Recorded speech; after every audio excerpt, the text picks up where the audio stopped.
بسم اللہ الرحمن الرحیم۔ عزیز طلباء و طالبات، السلام علیکم ورحمۃ اللہ وبرکاتہ۔ جیسا کہ آپ جانتے ہیں کہ ہمارا آج جو درس تدریس چل رہی ہے حصہ شعر، جس میں آج ہم غزل پڑھنے جا رہے ہیں، تو آج ہم مرزا اسد اللہ خان غالب کی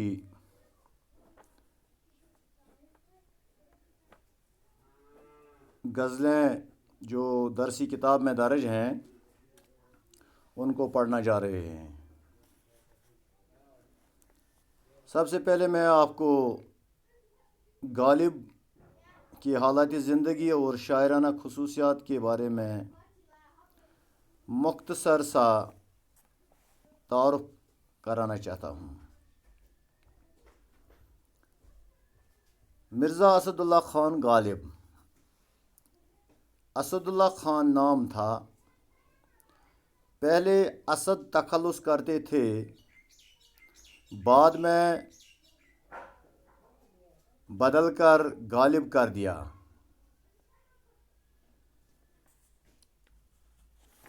آپ 1797 میں آگرہ میں پیدا ہوئی۔ غالب کے والد کا نام عبداللہ بیگ خان تھا۔ وہ مغلیہ فوج میں ملازم تھے اور 1807 میں لڑائی میں مارے گئے۔ غالب کی عمر ابھی 5 برس کی تھی کہ والد کا سایہ سر سے اٹھ گیا۔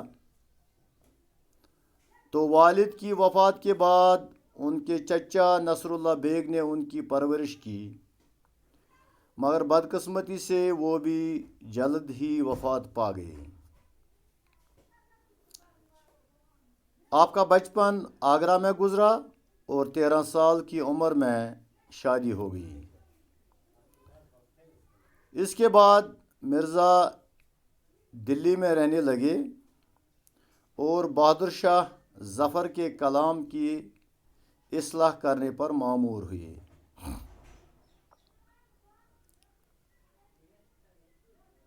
غالب کی تقریباً تمام زندگی تنگ دستی، پریشانی اور غربت میں گزری۔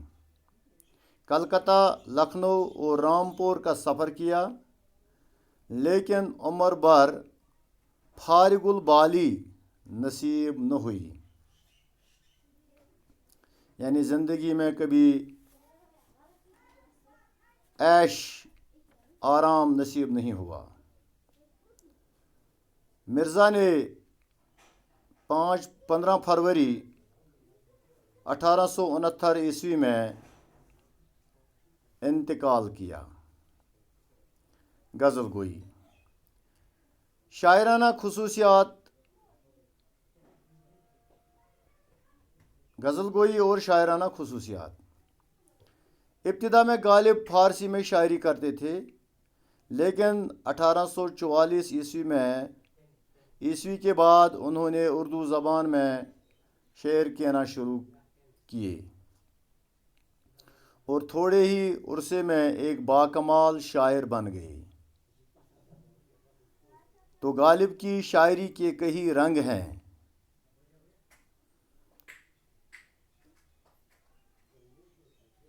یہ وجہ تھی کہ مشکل سے مشکل شعر آسان بن جاتا تھا۔ غالب انسانی فطرت کی نبض کو اچھی طرح سمجھتے تھے اور زمانے کی روش کو خوب پہچانتے تھے۔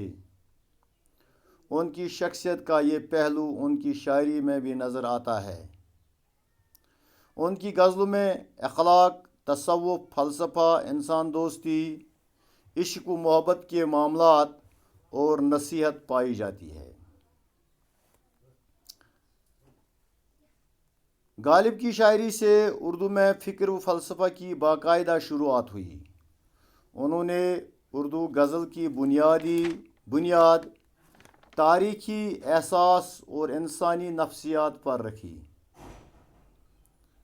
غالب کے کلام کے دو دور ہیں۔ پہلا دور وہ ہے جس میں برائے نام اردو کے الفاظ شامل ہیں، بلکہ فارسیت کا کلام میں غلبہ ہے۔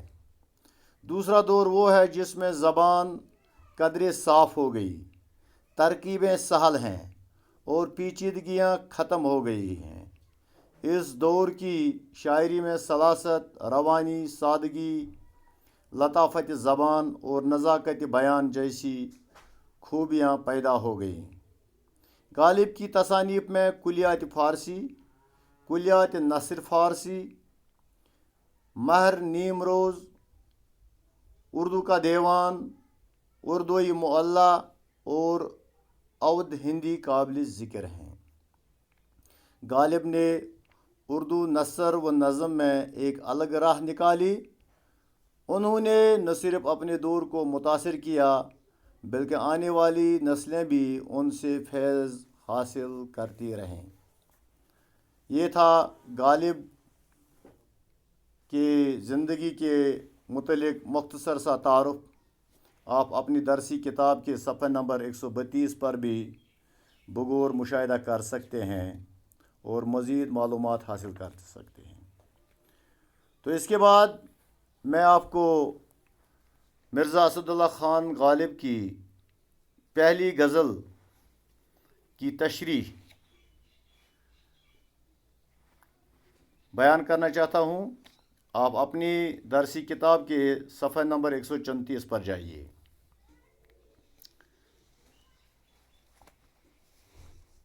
غزل نمبر 1۔ ابن مریم ہوا کرے کوئی، میرے دکھ کی دوا کرے کوئی، بک رہا ہوں جنوں میں کیا کیا کچھ نہ سمجھے خدا کرے کوئی، نہ سنو گر برا کہے کوئی، نہ کہو گر برا کرے کوئی، روک لو گر غلط چلے کوئی، بخش دو گر خطا کرے کوئی۔ کون ہے جو نہیں ہے حاجت مند، کس کی حاجت روا کرے کوئی، کیا خضر نے سکندر سے، اب کس سے رہنما کرے کوئی، جب توقع ہی اٹھ گئی غالب، کیوں کسی کا گلہ کرے کوئی۔ تو سب سے پہلے میں آپ کو ایک بات ذہن نشین کرانا چاہتا ہوں۔ اس غزل میں حسن مطلع بھی ہے، چونکہ پہلے مطلع کے بعد جب دوسرے اشعار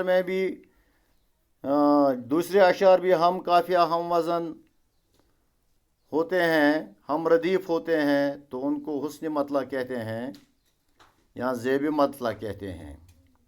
تو اس غزل کے پہلے 2-4 شعر جو ہیں یہ ہم قافیہ ہم ردیف ہیں، تو اس لیے ان کو حسن مطلع بھی کہتے ہیں۔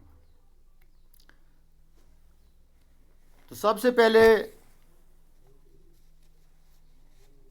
پہلا شعر مطلع کا ہے، ابن مریم ہوا کرے کوئی، میرے دکھ کی دوا کرے کوئی۔ تو غالب اس شعر میں ایک تاریخی شخصیت کی طرف اشارہ کرتا ہے، ابن مریم۔ ابن مریم یعنی حضرت عیسیٰ علیہ السلام۔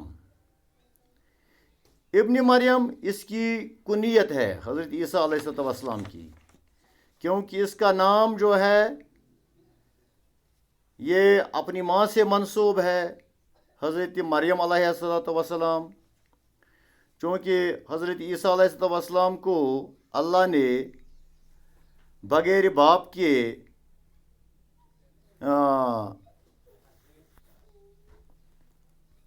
حضرت مریم علیہ السلام کے بطن سے پیدا کیا، تو اس کو عرف عام میں یہ مشہور ہوا ابن مریم۔ یعنی حضرت عیسیٰ علیہ الصلوۃ والسلام. چونکہ حضرت عیسیٰ علیہ الصلوۃ والسلام کو اللہ نے بہت سارے معجزے دیے. ایک معجزہ تھا کہ وہ مردہ انسانوں کو، مردوں کو زندہ کرتے تھے اور کوڑ کے بیماروں کے دکھ کو دور کرتے تھے. جب بھی کوئی شخص ابن مریم کو، حضرت عیسیٰ علیہ السلام کو اپنے کسی مردہ شخص یا مردہ بیٹا یا باپ یا کسی کو کہتا ہے کہ اس کو زندہ کرو، تو حضرت عیسیٰ علیہ السلام اس کو فرماتے تھے، اس قبر کی طرف مخاطب ہو کر فرماتے تھے، قم باذن اللہ، اٹھو اللہ کے حکم سے. تو وہ مردہ شخص اپنی قبر سے زندہ ہوتا تھا، کھڑا ہوتا تھا. تو یہ اس کا ایک معجزہ تھا.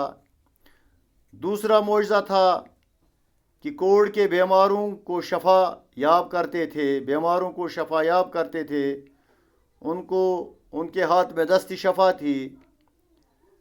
تو اسی لیے غالب کہتے ہیں، ابن مریم ہوا کرے کوئی، میرے دکھ کی دوا کرے کوئی. یعنی حضرت عیسیٰ علیہ السلام مردوں کو زندہ اور بیماروں کے دکھ کو دور کرتے تھے. تو شاعر فرماتے ہیں کہ اگر کوئی عیسیٰ ہونے کا دعویٰ کرتا ہے تو میری بلا ہے. میں تو جب جانوں کہ کوئی میرے دکھ درد دور کرے. کیونکہ غالب مرض عشق میں مبتلا ہیں اور شاید بیماری عشق کا علاج عیسیٰ کے پاس بھی نہیں ہے، کیونکہ اصل میں یہ کوئی مرض نہیں ہے بلکہ اس قسم کا وہم ہے، ایک قسم کا وہم ہے اور وہم کا علاج بھی نہیں ہوتا ہے. تو دوسری بات، ابن مریم یہ اس کی کنیت ہے. تو حضرت عیسیٰ علیہ السلام کا لقب جو تھا وہ ہے روح اللہ، اللہ کا بھیجا ہوا روح. چونکہ میں نے آپ کو پہلے بھی بتایا، حضرت عیسیٰ علیہ السلام بغیر باپ کے اللہ نے حضرت مریم علیہ السلام کے بطن سے پیدا کیا، تو اس کا لقب پھر رہ گیا روح اللہ. تو دنیا میں اللہ نے اپنی قدرت دکھائی، یعنی حضرت آدم علیہ السلام کو بغیر ماں باپ کے پیدا کیا، حضرت عیسیٰ علیہ السلام کو بغیر باپ کے پیدا کیا، حضرت اماں حوا علیہ السلام کو حضرت آدم علیہ السلام کی بائیں پسلی سے پیدا کیا. تو اس میں اللہ کی قدرت کے کرشمے ہیں. اگلا شعر، بک رہا ہوں جنوں میں کیا کیا کچھ نہ سمجھے خدا کرے کوئی. تو شاعر فرماتے ہیں کہ میں جوش وحشت میں نہ جانے کیا کیا بک رہا ہوں. چونکہ کبھی غالب کو وہ جنون سا آ جاتا تھا، تو اس میں وہ بہت سارے اشعار کہہ دیتے تھے. تو اسی بارے میں فرماتے ہیں کہ میں جوش وحشت میں نہ جانے کیا کیا بک رہا ہوں، خدا کرے کوئی میری باتوں کو نہ سمجھے.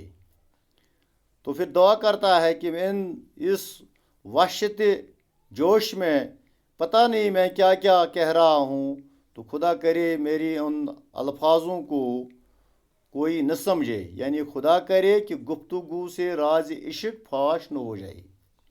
سنو گر برا کہے کوئی، سنو گر برا کہے کوئی، نہ کہو گر برا کرے کوئی. غالب نصیحت کے انداز میں فرماتے ہیں کہ اگر کوئی تمہیں برا کہے تو اس کی بات کی سنی ان سنی کرو، یعنی جیسا کہ آپ نے سنا ہی نہیں. اور اگر کوئی تمہارے ساتھ برا کرے تو اس کا ذکر نہ کرو۔ گویا دونوں صورتوں میں صبر سے کام لینے کے لیے کہتے ہیں۔ روک لو گر غلط چلے کوئی، بخش دو گر خطا کرے کوئی۔ تو اس شعر میں بھی غالب فرماتے ہیں کہ اگر کوئی غلط راستے پر چلے تو اس کو روک لو، اور اگر کوئی خطا کرے تو اس کو فراغ دلی سے معاف کرو۔ کون ہے جو نہیں ہے حاجت مند، کس کی حاجت روا کرے کوئی۔ غالب فرماتے ہیں کہ دنیا میں کون شخص ہے جو حاجت مند نہیں ہے، کوئی کس کس کی حاجت روا کرے۔ اگر کوئی تمہاری حاجت روا نہ کرے تو شکایت زبان پر نہ لاؤ، کیونکہ ہر شخص کی اپنی اپنی ضرورتیں اور مجبوریاں ہوتی ہیں۔ کون ہے جو نہیں ہے حاجت مند، کس کی حاجت روا کرے کوئی۔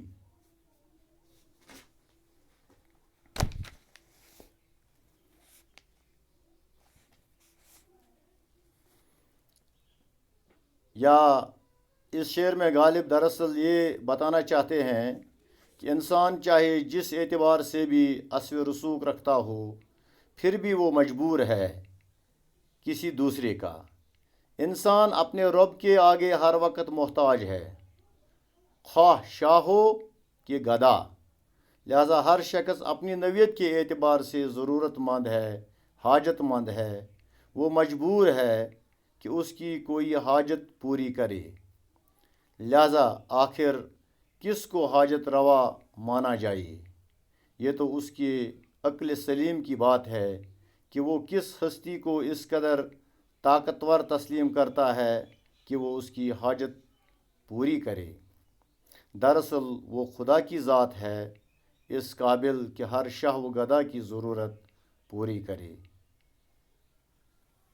پھر اس شعر میں یہ خیال بھی لایا گیا کہ ہر شخص حاجت مند ہے۔ کوئی بھی یہ نہیں کہہ سکتا کہ وہ ضرورت مند نہیں، بلکہ انسان تو مجبور محکوم ہی بنا کر پیدا کیا گیا، اور ہر انسان خود اس قدر ضرورت مند ہے کہ وہ دوسروں کی کیا حاجت روائی کرے۔ وہ اس لائق نہیں ہے کہ دوسروں کی حاجت پوری کرے۔ کیا خضر نے سکندر سے، اب کس سے رہنما کرے کوئی۔ تو یہ دوسرا شعر بھی ہے سنت طلمی کا۔ یعنی سنت طلمی وہ سنت ہے جس میں شاعر کسی خاص تاریخی شخصیت کا شخص یا مشہور واقعہ کی طرف اشارہ کرتا ہے، اس کو سنت طلمی کہتے ہیں۔ تو یہاں پر غالب نے حضرت خضر علیہ السلام اور سکندر اعظم کے حوالے سے ایک اشارہ دیا ہے کہ ایک بار سکندر اعظم نے حضرت خضر علیہ السلام سے کہا کہ مجھے آب حیات پلا دیجئے، اس کے چشمے پر لے جائیے۔ تو جب وہ وہاں پہنچا تو اس نے بہت سارے کئی بوڑھے بلکتے لوگوں کو وہاں دیکھا۔ تو جب اس نے ان کی حالت دیکھی تو اس نے آب حیات پینے سے پرہیز کیا۔ تو اسی لیے یہاں غالب نے کہا کیا خضر نے سکندر سے، اب کس سے رہنما کرے کوئی۔ تو اس شعر میں خضر اور سکندر کے حوالے سے طلمی کا استعمال کیا گیا ہے۔ شاعر فرماتے ہیں کہ مشہور بادشاہ سکندر اعظم حضرت خضر علیہ السلام کی رہنمائی میں چشمہ آب حیات تک تو پہنچا، لیکن جب خضر نے سکندر کو چشمے کے پاس لیا تو اس نے دیکھا کہ چشمے کے آس پاس کئی بوڑھے سسکتے بلکتے ہیں۔ یہ دیکھ کر سکندر نے آب حیات پینے سے پرہیز کیا۔ شاعر کہتے ہیں کہ خضر کے رہنما بننے کے باوجود سکندر آب حیات نہ پی سکا۔ ظاہر ہے کہ خضر سے بڑھ کر تو کوئی دوسرا رہنما نہیں ہو سکتا۔ اگر خضر سکندر کی رہنمائی نہ کر سکا تو کسی دوسرے سے کوئی کیا توقع کر سکتا ہے؟ تو آخری مقطع پیش ہے: جب توقع ہی اٹھ گئی غالب، کیوں کسی کا گلہ کرے کوئی؟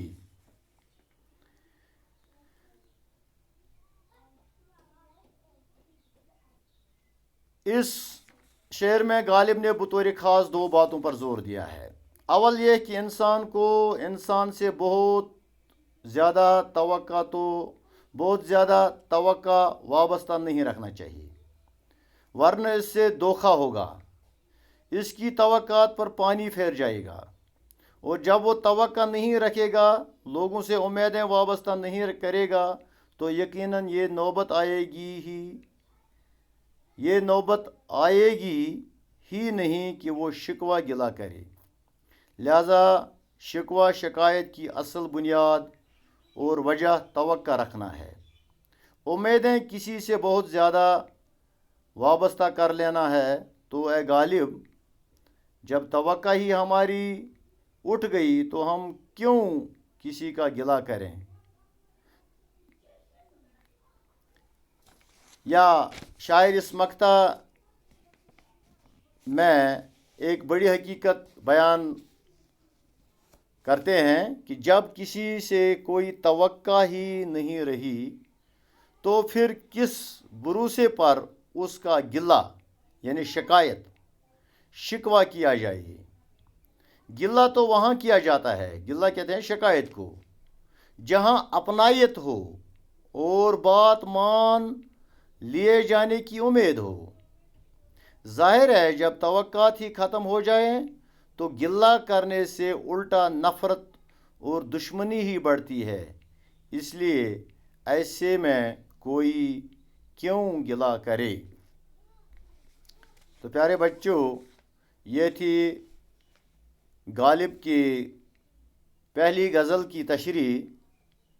کل انشاءاللہ ہم دوسری غزل کی تشریح کرنے جا رہے ہیں۔ تب تک کے لیے وسلام۔